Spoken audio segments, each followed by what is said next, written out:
Mes sœurs, mes frères, bienvenue dans cette méditation de ce samedi 20 mai, dans la 6e semaine de Pâques, 2 jours après la fête de l'Ascension. Notre Dieu est un pédagogue. Il nous connaît et nous instruit sans violence. Dieu nous aime et veut nous faire grandir à notre rythme jusqu'au bien suprême qu'il nous a préparé, sa joie divine. Dans le livre des Actes, justement, le passage du jour concernant Apollos montre le premier stade de la compréhension de Dieu. C'est un baptême de conversion et donc de repentance. Je change de façon de vivre et de chemin, je renonce à mes péchés passés et je décide de m'engager dans la voie. La voie, c'est la façon dont était appelée la doctrine chrétienne à l'époque. Apollos avait reçu le baptême de Jean-Baptiste et il a vu son enseignement complété par Priscille et Aquila, qui, disent les Actes, le prirent à part et lui exposèrent avec plus de précision le chemin de Dieu.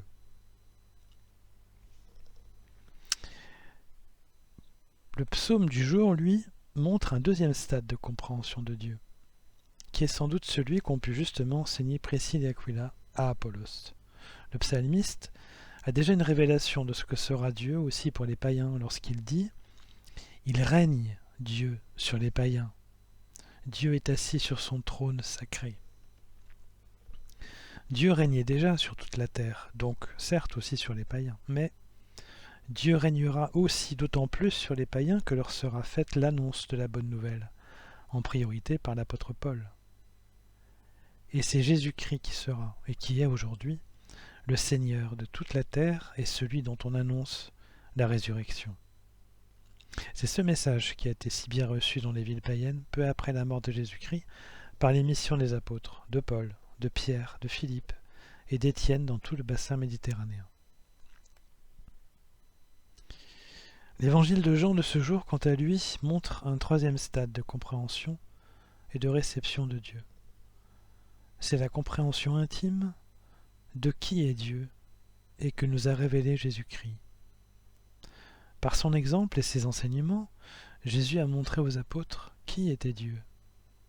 Jésus a tant parlé à Dieu et a tant prié Dieu qu'il a montré un Dieu avec qui on a envie de dialoguer, qu'on a envie de prier, un Dieu Père qui est notre Père si doux et si prévenant.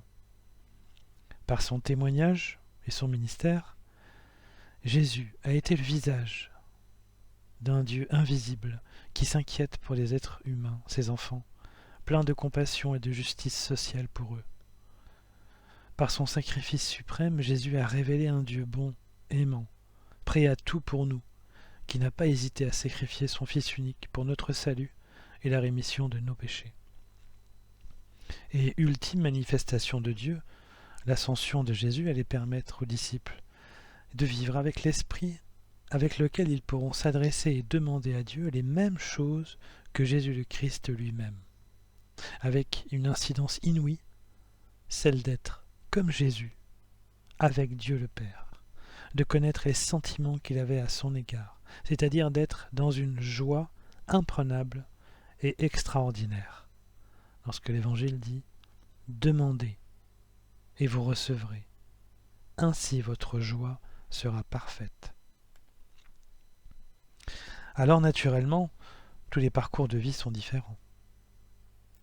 Paul, lui, a reçu ces 3 stades, qui sont présentés ici de manière schématique. Il les a reçus en même temps, avec force et fureur, sur le chemin de Damas. Mais la perception d'un notre être intime, d'une joie durable, est vraiment un des principaux signes d'une conversion accomplie et définitive. Alors évidemment, je dis cela sans tentative de culpabilisation. Car cette joie permet de parler à Dieu en toute confiance, de se sentir aimé de lui et de l'aimer en retour, d'aimer les autres et de rendre régulièrement notre témoignage sur Jésus-Christ. Cette joie nous permet de changer de vie définitivement et sans retour arrière possible, en abandonnant complètement les péchés de notre ancienne vie. Cette joie nous est donnée par l'Esprit Saint, car nous percevons tout simplement en nous-mêmes l'Esprit de Dieu qui habite en nous. Et quand nous comprenons cela, nous nous sentons si légers que nous ne nous appartenons plus, ce qui est vrai, car ce n'est plus nous-mêmes qui vivons réellement, c'est Dieu qui nous habite. N'est-ce pas d'ailleurs la joie des témoignages qui d'abord touchent les gens lorsqu'ils nous voient pleins de joie en aidant, la joie d'aider, de servir, d'écouter les autres, de vouloir changer la vie aussi, de rendre la vie plus facile aux plus démunis et les plus écartés de la société. Si cette joie est déjà présente, la moitié du travail de témoignage, d'évangélisation et de diaconie est faite. Oui, Dieu est pédagogue. À qui est déjà prêt, il donnera tout d'un coup. À qui a envie mais a encore du chemin à faire, il chemine avec lui. Mais dans toutes les situations de vie, Dieu donne toujours et à tous. Ouvrons nos cœurs pour le recevoir, comme Marie, qui est notre exemple à tous. Il ne demande qu'à y entrer. Il est tout amour et ne nous jugera jamais, pourvu que nous ouvrions la porte.